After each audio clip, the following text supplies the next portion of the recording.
Olá, obrigada pela presença aqui no canal Juris 360 Lab. Vamos direto ao ponto hoje, com uma questão bem importante decidida pelo STF. A pergunta é: a ressocialização do preso pode afastar aquela exigência de quitação eleitoral para tomar posse em concurso público? A gente está falando aqui da análise do recurso extraordinário 1282-553, lá de Roraima, que gerou o tema 1190 de repercussão geral.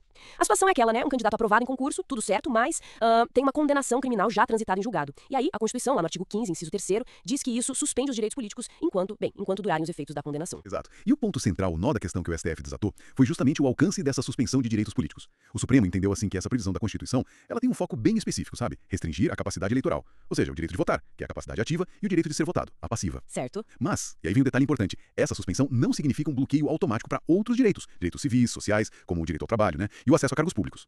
Entendi. Mas aí a gente tem a Lei 8.112, o Estatuto dos Servidores Federais. O artigo 5º é claro, ele exige estar em dia com as obrigações eleitorais e também estar no gozo dos direitos políticos para posse. Como é que o Supremo lidou com essa aparente contradição? Porque a lei parece barrar, né? Pois é. Foi preciso fazer uma interpretação que a gente chama de harmonizadora, né? Olhar o sistema todo. Primeiro sobre a quitação eleitoral. O tribunal achou que seria ilógico, até contraditório, exigir a quitação de alguém que está justamente impedido de votar pela própria Constituição, por causa da condenação. Faz sentido. Se não pode votar, como vai quitar? Exato. Seria um paradoxo jurídico mesmo. Aí, sobre a outra parte, a exigência de estar em pleno gozo dos direitos políticos, a análise foi um pouco mais profunda.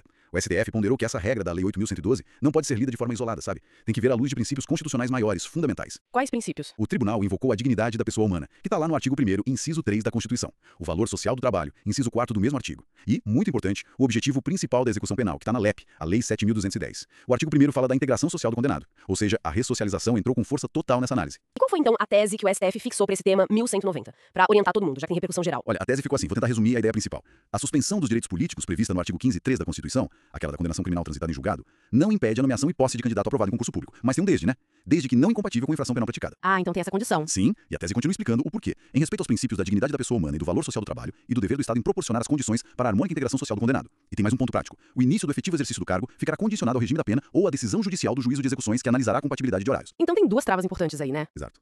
Duas condições essenciais. Primeiro, a natureza do crime que a pessoa cometeu não pode ser incompatível com as tarefas do cargo. Pensa num crime contra a administração pública para um cargo de gestão financeira, por exemplo. Seria incompatível. Claro. Segundo, o regime que a pessoa está cumprindo a pena, aberto, semiaberto, livramento condicional, e os horários do trabalho precisam ser compatíveis na prática.